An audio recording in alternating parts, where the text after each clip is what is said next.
Welcome to another edition of Hey Bobby with Senior VP of the Cleveland Guardians, Bob DiBiasio. Takes time to join us each and every week during the baseball season here on 93.5, 1590 WAKR, WAKR.net, our Facebook page, and our YouTube channel, as you can take in all the comments pertaining to baseball. Bobby, you and I haven't talked a lot about this guy. Josh Naylor is putting together and I think it's like, quote, close to an MVP season when you're talking about already close to 70 RBIs, over 313 home runs, really taking the ball in all directions. What a season Naylor is having. And this is a guy that's part of a trade a couple of years ago, had the bad injury, and here he is, and he has blossomed for us. And Bobby, you know a lot about this guy, and I thought maybe you could talk about Josh for us. Yeah, where do you begin talking about Josh? There's so much good to share and discuss. It's funny, the media guide has him listed, he's 26 years old, and the media guide has him listed at 5'11", 250 pounds. Big man. To me, he's that old-fashioned strong man. From the waist up, it's just that barrel chest strength that he has, but his ability to have flexibility over at first base, and a work in progress, continually works hard at the defensive end of that position, but he's so clutch. I think if there's one word that may describe him, like right now in Major League Baseball, he's ranked number 1 in Major League Baseball with go-ahead RBIs. So I think the word clutch is very much a part of who he is. He seems to just come up big at big times in ball games for you, and that stat certainly bears it out. When we first saw him come, he was right fielder, he was first base, and he was 240, 250. You kind of didn't know what you were getting. The injury happens, and last year was okay, but this year, and Tito brings it up from time to time, he shows great discipline and power, taking that ball to left, center, and left. And that's how you know, and you've watched enough guys through the years, that's when you know a guy is really seeing the ball well. Absolutely. Using the whole field, especially the gaps when you're a power hitter. Should have been an all-star this year. There's a number of players who, when you have a limit to the number of people on a roster, there's going to be a few on the periphery that don't make it. And he was one. He was right there. That should have had the honor of being an all-star. The toughness of this guy, I know I used the word clutch, but the toughness of this guy, I don't really know, any of us know, other than a couple trainers in our building and strength coaches, that injury that he suffered in June of 2021 when he broke his ankle in that collision. I just can't imagine how difficult it was for him during that rehab process and the comeback last year. Playing on that, and then coming up big in so many games. He had that 8 RBI game against Chicago at Comiskey Park, which I think is one of the great highlights of all time. He had 8 RBIs, and he didn't drive in his first one till the 8th inning. He had a double to drive in one, and I think he hit the grand slam. Then I think he hit the 3-run homer.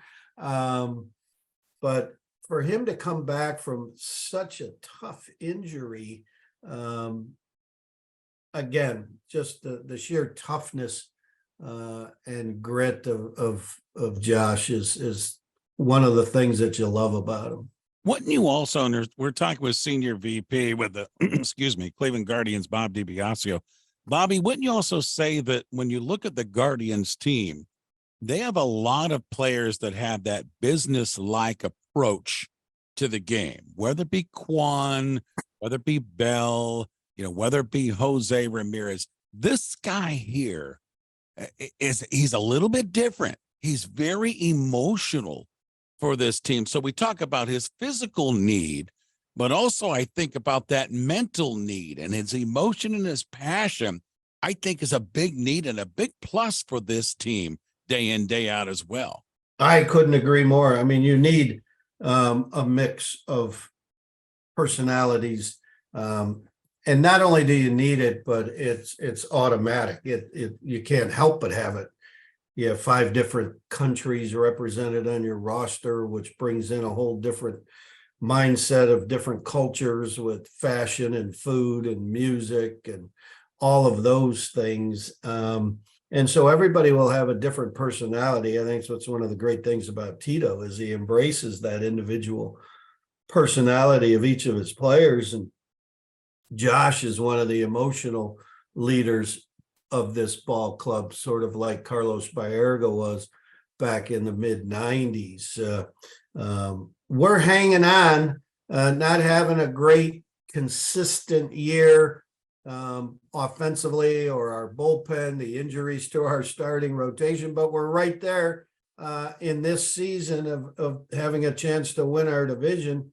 And I think Josh is one of the key players. He's got 50 ribbies in his last 50 games. I mean, it's just hitting almost 400, he's hitting 379 during his last 50 games. So he's been the guy with Jose Ramirez, Stephen Kwan starting to be more consistent offensively. The weather got hot, so Ahmed started to hit the ball a little bit better.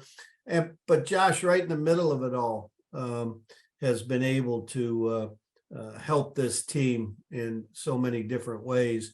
But as an emotional leader, there's no question he is that for us. I think he's one of the best stories in baseball, really, when you look at it this year. We're talking with Senior VP of the Cleveland Guardians, Bob DiBiasio, on Hey Bobby here on WAKR. Bobby, a lot of these guys that we've seen come through the Guardians here in the last year, we saw in Akron just 1 or 2 years ago. Gavin Williams, Logan Allen, Stephen Kwan. We can go on and on. So I thought it was time maybe for a refresher on the minors and the majors and how a team like Akron, what they're responsible for, their duty as a minor league team to the Guardians, and to connect the dots between those two. I was thinking that a lot of people might not understand Akron's Rubber Ducks, indeed, Double-A baseball, and they have Ken Babby as the owner, but there's a big connection when you talk about the Dolan family, the Rubber Ducks, and the Guardians.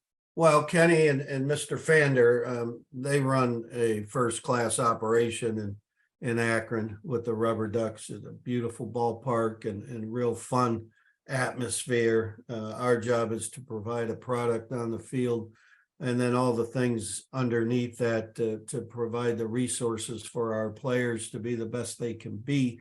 That connector, that straight line to our 4 minor league teams, it's obviously the lifeblood of who we are. We can only exist and have a sustained winning culture if our player development system is working properly. And the way we go about it, as you can imagine, the way we're analytically built, we're all about efficiency and effectiveness, approach, process. We want all of our young kids in the 4 minor leagues, plus we have a Arizona ball club that's in the rookie class. We have 2 teams at our Dominican complex. Not every team in baseball has 2 teams in the Dominican. Every team in baseball has a Dominican complex, but not every team spends the money to have 2 ball clubs in the Dominican League. We are one of them because we believe so strongly in our player development system. There's a consistency of approach in hitting, in pitching, and how you go about doing your strength and conditioning.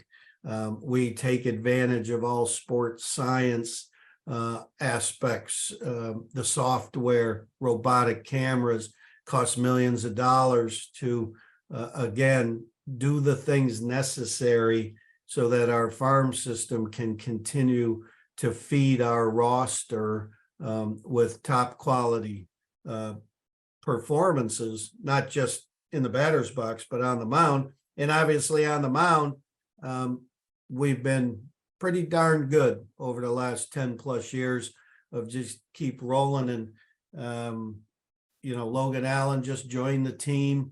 So he's back at it with Gavin Williams and Tanner Bybee. So 3/5 of our rotation are rookies, and we're still here fighting for a divisional title. So that says a lot about how effective our player development system is. Bobby, it's not by accident either. Maybe you could talk about the mindset here. Single A, double A, triple A, all within 2 hours of the home team when you talk about the Guardians. And that doesn't happen with every major league team. So that is a mindset when you were putting this, and I say the team was putting this formula together with their minor leagues, where they can keep an eye on all these players by simply jumping in the car on a Thursday morning. Absolutely. That was a trend in baseball, a number of years ago. We used to have AAA in Colorado Springs, and to get a player from AAA to the big leagues, if somebody got hurt, might have taken a day and a half. And so in this scenario, they're readily available, and they're readily available for big league staff, front office, to be able to zip over and watch certain players at certain parts of their development. I think it's interesting because when we thought about this, Ray, from the beginning, there was one thought: the proximity of these minor leagues, would that take away for some of our attendance at the big league ballpark? Because they're all so close, and they're in beautiful facilities, and those communities need to support those teams. And the player development side of it won out on that rather quick decision making, I must say. We didn't spend a whole lot of time. I mean, the idea that they were in close proximity from a player development standpoint really was the goal, more so than worrying about attendance, but it was a question that needed to be asked. And we think it's just a wonderfully effective way to keep an eye on our staff. For example, on an off day, you could get the manager of Lake County or Akron or any of the coaches coming up to Cleveland and having a chance to sit with Tito and other coaches and just give them, a face-to-face meeting. Or some of those kids come up and watch the big leaguers. We put them in a suite, we make them, have a fun time, give them a little test or a little treat of, what the brass ring is, the carrot that's out there. So all of those things play into it. But player development is what we are all about. And so having them nearby really makes it, again, more effective and more efficient. I think also, and this is just me thinking out loud, and I don't know if this was part of the process or not. In radio, we always talk about, hey, you want your listeners to be your best friends. You want them to be your family. When you have the proximity of single A, double A, and triple A all near your major league team, these guys become more than Major League Baseball players when they funnel themselves through the system. They almost become part of the family, and the fans get to see these guys grow up.